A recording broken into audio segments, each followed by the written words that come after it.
At tungo na tayo sa Parañaque Integrated Terminal Exchange at alamin natin yung kanilang paghahanda ngayong malapit nang mag-uwian yung ating mga kababayan sa kanilang probinsya.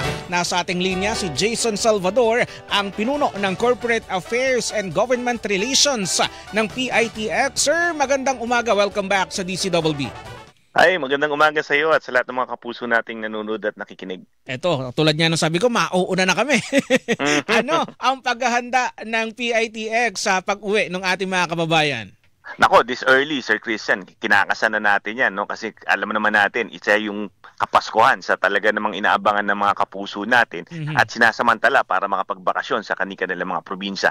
Ngayon, medyo malaking estimates natin, kaya as early as now, inaayos na natin, no, yung ating mga parating binabantayan. Dati naririnig mo, no, tatlong S yung binabantayan natin dyan. Of course, yung safety, security, and supply. Pero this time, medyo magdadagdag tayo, Sir Christian, ng isang S dyan, yung surge na tinatawag surge. Binabantayan na rin natin kasi sa mga nakaraang panahon may nababalitaan tayo ng pagtataas ng presyo ng pamasahe na hindi naman pinapayagan. So kasama na rin sa binabantayan natin yan. No? So as early as now, nakikipagpulong na tayo sa ating mga stakeholders, sa ating mga government regulators upang siguraduhin itong buong holiday season hindi magkakabirya yung biyahin mga kapuso natin. So inuuna natin dyan, of course, yung supply. No, yung supply, pag sinabi natin yan, dapat may sapat tayong pampublikong sasakyan. Meaning, may additional units, yung mga regular bus trips natin dito. Oo, ang kasama niyan, special permits from the LTFRB.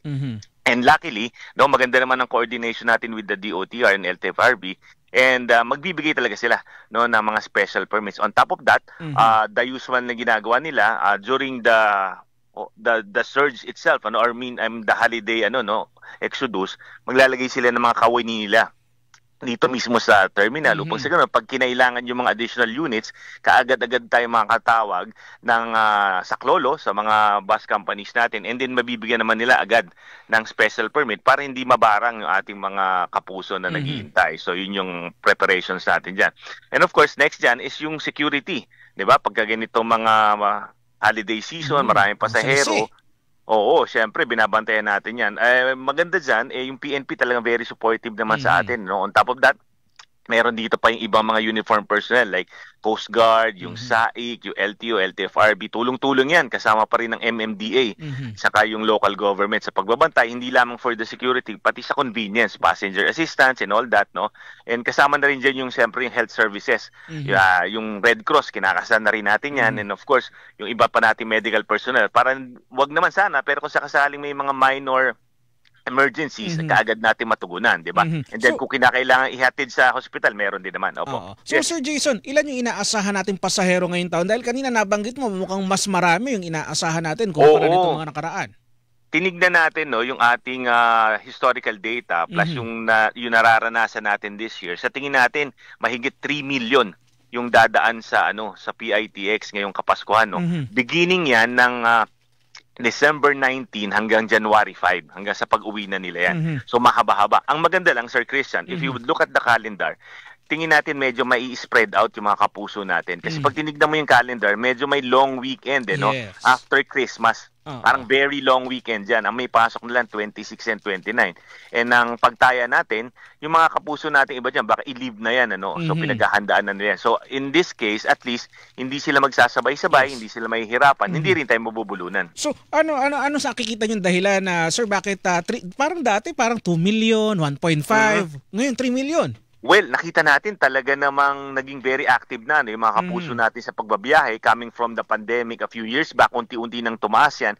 And then historically, nakita natin na Pasko talaga yung budso nila. No? In fact, ang highest ever namin na 200+ thousand in a day is on a December holiday. No? December 23 yan to be exact. So ngayon, inaasahan natin mas marami kasi nga mahaba yung weekend, maraming pagkakataon yung mga kababayan natin na magbakasyon, hindi lang siguro, yung iba dyan, uuwi na maaga for the Christmas season and then babalik bago mag-New Year and then iba naman after Christmas. So, nakikita natin mas maraming pagkakataon kaya naman inaasahan natin na mas maraming babiyahe. At saka yung convenience na rin. Ako pwede ko mag-iwan ng sasakyan dyan, punta akong Baguio. Oo, in fact, isa pa yun sa nakadagdag kasi in recent times, lalo na nung nabuksan natin yung LRT station dito, di ba? Very convenient. Dati kasi yung mga taga-south lang talagang gagamit ng PITX, di ba? Yung ibang uuwi ng norte, Oo, well, isipin lang, ba't pa ako pupunta dyan ang traffic? Pero ngayon kasi pag nag-LRT ka, punta ka na rito. Diba? Napakadali. So yung coming from Quezon City, Caloocan, other northern parts of Quezon, Metro Manila, madali na sila maka-access sa PITX. Ayun. May nadagdag bang ruta dyan sa PITX? Well, actually, halos lahat, no? Meron na tayo. Kung dati, southwestern lang tayo, diba? Ngayon hanggang almost all over the Philippines, no, as far as Mindanao nakarating tayo, 'di ba? And then sa norte naman, of course, nabanggit mo yung Baguio, pero nagkaroon na tayo ng mga trips sa Pangasinan, sa Cagayan, meron na Tugigaraw, meron na tayo sa Nueva Vizcaya, meron tayo sa Nueva Ecija. So yan naman yung mga perennial na pinupuntahan. So almost everywhere meron na tayo, no? Kung hindi man lahat, meron namang connecting. Kunyari, pupunta sila sa isang lugar, doon na sila makakasakay ulit. So, talagang marami na tayong pasahero. Wala pa namang fully book hanggang sa mga oras sa ito? Wala pa naman, pero nakikita tayo na medyo na tumataas na yung reservations. Siyempre, iba dyan natuto na, Sir Christian. No? Taon-taon ba naman eh. Oo. Kaya lang, inaasahan natin, siyempre, hindi naman lahat kayang mag-abono, diba? Mag-upfront ng mga pamasahe. So, yung mga kapuso nating mga tsaka pa lang magkakabudget nung pagsweldo na, baka wala pa yung iba dyan, or yung iba, yung lalo na yung daily wage earners, on the day itself, no? Kaya naman pinaghahandaan natin yun kasi alam natin, marami pa rin sa ating mga kababayan ang gano'n ang ina-avail. Kailan inaasahan yung peak, sir? Kung December 19 to January na, kailan yung peak inaasahan natin?